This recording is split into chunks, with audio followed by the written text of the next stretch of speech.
In the closing months of the Second World War, as American forces closed in on the Japanese home islands from every direction, the Imperial Japanese Navy was preparing a weapon unlike anything the world had ever seen. Hidden in fortified bunkers and camouflaged anchorages, 3 enormous submarines were being readied for a mission that would strike at the heart of American power. These were not ordinary submarines. They were underwater aircraft carriers, vessels so large and so revolutionary that they defied the categories naval architects had established over decades of submarine development. They were designed to cross the Pacific undetected, surface within striking distance of the American mainland, launch bomber aircraft against strategic targets, and disappear before any response could be organized. Their primary objective was the Panama Canal, the vital waterway that connected the Atlantic and Pacific fleets. Their secondary targets included New York City, Washington, and San Francisco. They were the I-400 class, and they represented Japan's last desperate hope for a weapon that could change the course of a war already lost. The concept of the submarine aircraft carrier had intrigued naval planners since the 1920s. Several nations, including Britain, France, and the United States, had experimented with submarines capable of carrying small float planes for reconnaissance purposes. These early efforts produced vessels that could launch and recover a single aircraft, useful for scouting but hardly revolutionary. The Japanese took the concept further than anyone else, driven by the unique strategic challenges of Pacific warfare. Japan's island empire was scattered across thousands of miles of ocean, making long-range reconnaissance essential. At the same time, Japan's relative weakness in industrial capacity compared to the United States made unconventional approaches attractive. If Japan could not outproduce America, perhaps it could outthink her. The I-400 program began in 1942, authorized by Admiral Isoroku Yamamoto himself in the aftermath of the Midway disaster. Yamamoto understood that Japan had lost the initiative in the Pacific, that the war of attrition he had warned against was now inevitable, and that conventional operations would lead to eventual defeat. He sought weapons that could bypass American strengths, that could strike at vulnerable points far from the main theaters of combat. The submarine aircraft carrier seemed to offer such possibilities. A vessel that could approach the American coast undetected, launch aircraft against high-value targets, and escape before defenses could respond might inflict damage disproportionate to its cost. It might also force the Americans to divert resources to homeland defense, weakening their offensive capacity in the Pacific. The specifications Yamamoto approved were staggering. The I-400 class would be the largest submarines ever built, over 120 meters in length, displacing over 6,000 tons submerged. They would carry 3 Aichi M6A Siran attack aircraft in a waterproof hangar mounted forward of the conning tower. Their range would exceed 30,000 nautical miles, enough to circumnavigate the globe without refueling. Their crew would number over 200 men, more than twice the complement of a typical submarine. Every aspect of the design pushed the boundaries of what submarine technology could achieve, creating vessels that were as much underwater cruisers as submarines in the traditional sense. The engineering challenges were immense. A submarine's hull must be circular to resist the pressure of deep submersion. But an aircraft hangar must be large enough to accommodate folded aircraft with their wings and floats. The designers solved this by creating a hybrid hull form, with a figure-8 cross-section that maintained the circular pressure hull for the main crew spaces, while adding a cylindrical hangar above. The hangar was nearly 35 meters long and 4 meters in diameter, large enough to store 3 aircraft with their wings folded and their components carefully arranged.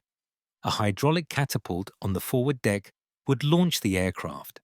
Recovery would be accomplished by a crane after the planes landed on the water alongside the surface submarine. The Aichi M6A Seiran was designed specifically for the I-400 mission. It was a sleek, low-wing monoplane capable of carrying an 800-kilogram bomb or a torpedo, with a range of over 1,000 kilometers and a speed exceeding 500 kilometers per hour. Unlike the fragile float planes previously used on submarines, the Seiran was a genuine attack aircraft, capable of penetrating defended airspace and delivering its ordnance with accuracy. Its floats could be jettisoned for missions where the aircraft would not return to the submarine, converting it into a disposable weapon whose pilot would make a one-way flight. The kamikaze mentality that pervaded Japanese military thinking in the war's final years was built into the aircraft's design. Construction of the I-400 class began in 1943 at the Kure Naval Arsenal, Japan's most advanced shipbuilding facility. The program was given high priority, but it competed for resources with dozens of other desperate projects as Japan's industrial base began to crumble under American bombing. Steel, copper, and specialized equipment were all in short supply. Skilled workers were being drafted into the military or killed in air raids. The American submarine campaign was strangling the flow of raw materials from Southeast Asia. Every I-400 that entered service represented a massive investment of resources that Japan could barely afford. The first boat, I-400, was launched in January 1944 and commissioned that December. Her sister, I-401, followed close behind, entering service in January 1945. A third boat, I-402, was completed but converted to a tanker role to address Japan's desperate fuel shortage, eliminating her aircraft capability. Additional units were planned, but never completed. Their construction abandoned as American air raids destroyed the facilities and materials needed to finish them. The 3 operational boats represented the program's final output, a fraction of the fleet Yamamoto had envisioned. Training the crews to operate these complex vessels and the aircraft they carried consumed months of precious time. The submarine crews had to master not only the standard skills of submarine warfare, but also the unique challenges of aircraft handling, catapult operations, and coordination with aviation personnel. The Seiran pilots had to learn to fly an aircraft that existed in small numbers, to launch from a catapult that subjected them to forces their previous training had not prepared them for, and to navigate across vast stretches of ocean to targets they would identify by map reading alone. Everything was new, everything was improvised, everything was rushed because time was running out. The original mission plan called for the I-400s to attack the Panama Canal, the narrow waterway that allowed American warships to move between the Atlantic and Pacific without the long voyage around South America. Destroying the canal locks would trap ships on the wrong side of the Americas, delaying reinforcements and complicating American logistics for months or years. The plan was audacious, requiring these submarines to sail across the entire Pacific, through waters patrolled by American aircraft and warships, to launch an attack against one of the most strategically important and heavily defended installations in the Western Hemisphere. The attack concept evolved through several iterations. Early plans called for the Seiran aircraft to make conventional bombing runs against the canal locks, dropping their ordnance and returning to the submarines for recovery. Later versions contemplated one-way kamikaze attacks, with pilots deliberately crashing into the lock gates to ensure destruction. The submarines would carry biological weapons in some proposals, infecting the canal zone with diseases that would incapacitate workers and defenders. Each revision reflected Japan's growing desperation and its willingness to consider any tactic, however extreme, that might reverse the war's trajectory. By mid-1945, The Panama Canal mission had been overtaken by events. American forces were closing in on the home islands from multiple directions. Okinawa fell in June, giving the Americans an air base within easy striking distance of Japan itself. The kamikaze campaigns, which had initially shown promise against the invasion fleets, were consuming pilots and aircraft faster than they could be replaced. The strategic situation had deteriorated beyond the point where a single spectacular attack could make a difference. The canal might be destroyed, but Japan would still be losing the war. The I-400s were reassigned to a new mission, Operation Arashi, an attack on the American carrier fleet anchored at Ulithi Atoll in the Caroline Islands. Ulithi was the forward base for American carrier operations against Japan, a vast anchorage where dozens of warships refueled, rearmed, and rested between combat sorties. A successful attack against the concentrated fleet could destroy multiple carriers, delaying American operations for months and perhaps buying time for Japan to prepare its defenses against the inevitable invasion. The Siren aircraft would approach at dawn, their pilots expecting to die in kamikaze attacks against the anchored ships. The I-400 and I-401 departed for Ulithi in August 1945, sailing separately to reduce the chance of both being lost to a single attack. They carried their Saran aircraft in the waterproof hangars, their pilots prepared for missions from which they would not return.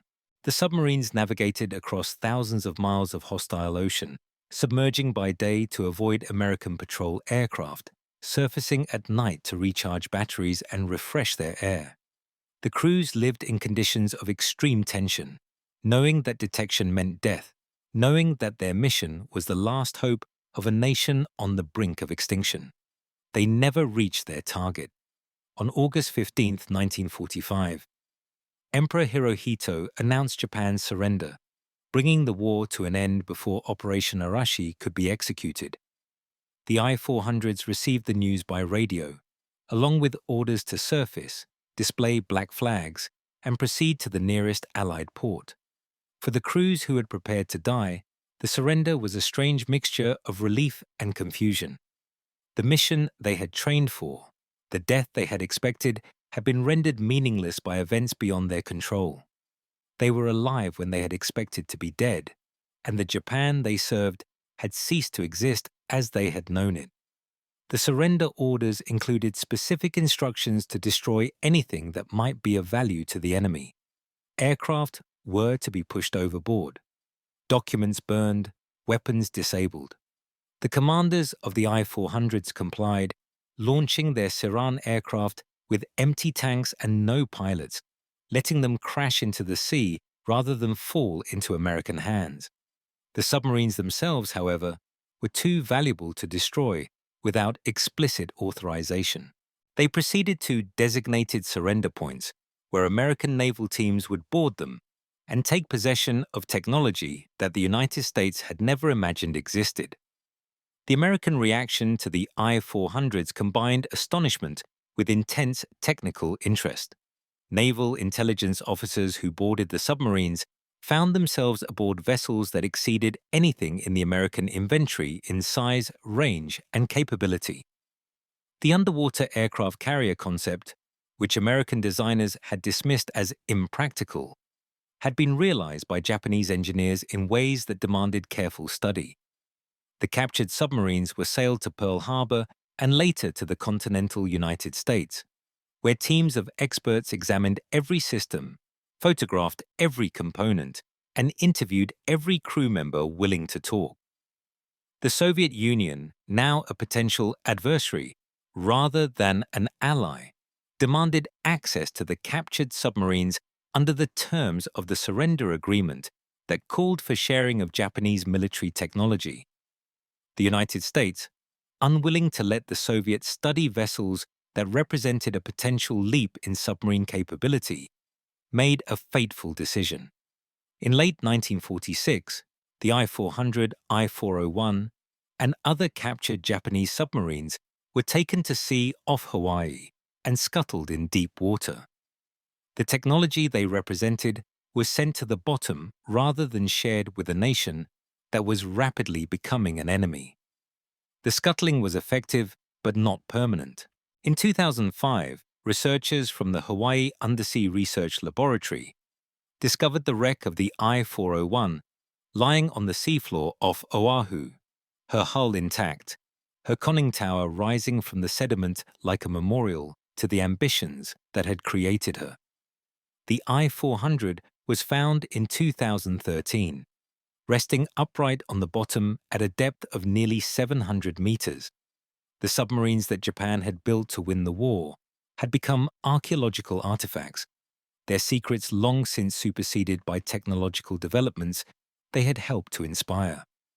The legacy of the I-400 class extended far beyond the vessels themselves. The concept of the submarine aircraft carrier, dismissed as impractical before the Japanese demonstrated its feasibility, influenced post-war naval thinking in ways that are still visible today. American designers studied the captured boats and incorporated lessons learned into subsequent submarine development. The emphasis on range, payload capacity, and the ability to project power from beneath the sea that characterized Cold War submarine programs owed something to the Japanese boats that had pioneered these capabilities. The I-400s were failures in their immediate mission, but they were successes as proofs of concept that shaped future development. The cruise missile submarines of the Cold War era were direct descendants of the I-400 concept, substituting missiles for aircraft, but retaining the fundamental idea of a submarine as a platform for striking land targets from concealed positions at sea. The Regulus missile submarines of the 1950s and the later ballistic missile submarines that became the ultimate deterrent weapons of the nuclear age followed a logical path from the hangars of the I-400 to the launch tubes of modern boats. The Japanese had envisioned submarines as strategic strike platforms rather than purely naval weapons, and this vision proved prophetic. The men who served aboard the I-400s faced complex fates after the war. Some returned to civilian life, their wartime service a closed chapter that they rarely discussed. Others were detained by American occupation authorities for interrogation about their knowledge of Japanese submarine technology. A few faced prosecution for war crimes unrelated to the I-400 program, their fates determined by actions taken before they joined the submarine service. The pilots who had prepared to die in kamikaze attacks lived instead. Their expected sacrifices transformed into decades of post-war existence that some found difficult to reconcile with the death they had embraced. The Aichi M6A Seiran aircraft that the I-400s were designed to carry became some of the rarest survivors of the Pacific War. Only one complete example exists today, painstakingly restored and displayed at the Smithsonian Institution's National Air and Space Museum. The aircraft's unique design and specialized mission meant that few were built, and most were destroyed either in combat, in training accidents, or in the deliberate destruction that preceded surrender.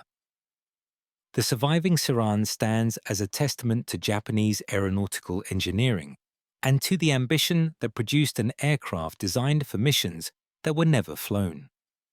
The strategic concept behind the I-400 program, the idea of striking directly at American homeland targets to change the course of the war, reflected both Japan's desperate situation and its profound misunderstanding of American psychology.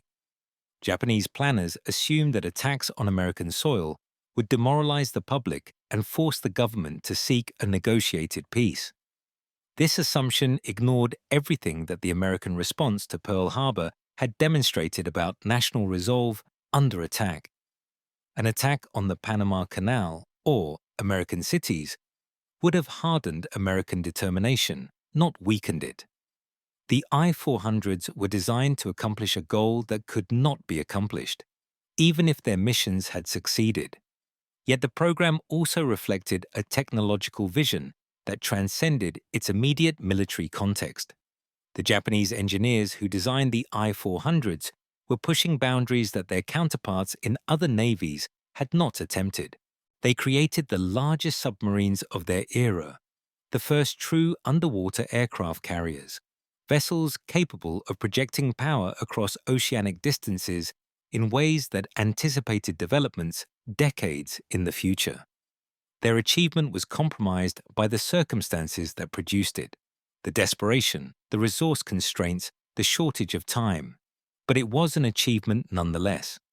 The I-400 class represented the culmination of Japan's submarine ambitions and the final expression of a naval strategy that had failed. Japan had entered the war believing that bold strokes and warrior spirit could overcome industrial inferiority. The I-400s were the ultimate bold stroke, weapons designed to bypass American strength and strike at American vulnerability. But by the time they were ready, there were no vulnerabilities left to exploit, no bold strokes that could undo the years of attrition, no warrior spirit that could overcome the mathematical reality of defeat. The submarines that were supposed to change the war arrived too late to change anything. The ocean that surrounds Hawaii now holds the remains of these remarkable vessels, their ambitions as corroded as their hulls, their missions as forgotten as the empire that conceived them. Divers who reach the I-401's resting place find a ghost ship, her hangar doors closed, her catapult still mounted on the foredeck, her conning tower standing sentinel over secrets that no longer matter. The I-400 lies nearby in the darkness, another monument to a war that ended before her purpose could be fulfilled. They are memorials to ingenuity and futility, to the human capacity for creating remarkable things in pursuit of terrible goals. 3 submarines, each larger than anything its enemies possessed. 6 aircraft designed for missions that would have killed their pilots. Crews who trained for months to execute attacks that were cancelled days before they could be launched. The I-400 program was a tragedy of timing, a masterpiece of engineering that arrived at the moment when engineering could no longer save the nation that had produced it. The underwater aircraft carriers that Japan built to win the war became instead symbols of why Japan lost: too little, too late, too far removed from the industrial and strategic realities that determined the conflict's outcome. The war ended, the submarines sank, the empire dissolved. What remains is the memory of an achievement that was real, even if its purpose was frustrated, of vessels that existed at the boundary of what technology could accomplish, of men who prepared to die for missions that history denied them. The I-400 class was Japan's secret weapon, hidden until surrender revealed it, studied until scuttling concealed it, discovered again when technology allowed exploration of depths that had seemed unreachable. They were aircraft carriers that never launched aircraft in anger, submarines that never reached their targets, weapons that never fired. They were magnificent failures, and they deserved to be remembered as such. The future that the I-400s represented, submarines as platforms for power projection, as strategic weapons rather than merely naval ones, would be realized by other nations in other forms. The missile submarines of the Cold War, carrying nuclear warheads that could destroy cities, were the spiritual successors of the underwater aircraft carriers that Japan had pioneered. The strategic logic was the same: use the ocean's concealment to position devastating weapons within striking distance of enemy homelands, creating threats that conventional defenses could not counter. The Japanese had seen this future first, even if they could not reach it. History records the I-400 class as a footnote, a curiosity, a what-if that never became what was. But footnotes can be revealing, and curiosities can illuminate the larger stories that contain them. The I-400s illuminate Japan's final year of war, the desperation that drove technological innovation to its limits, the human cost of ambitions that exceeded the resources available to realize them. They illuminate the nature of submarine warfare, the possibilities that the technology contained, the futures that engineers could envision even when strategists could not achieve. They illuminate the war itself, the terrible logic that drove both sides to extremes that peacetime minds could not have imagined. 3 submarines, 3 aircraft each, one mission that was never executed, and a legacy that outlasted the nation that created them, the war that defined them, and the men who served aboard them. The I-400 class was Japan's greatest submarine achievement and its greatest submarine failure, a triumph of engineering that could not overcome the failures of strategy and resources that doomed its purpose. They were the secret aircraft carriers that came too late, and their story deserves to be told precisely because they never had the chance to write their own.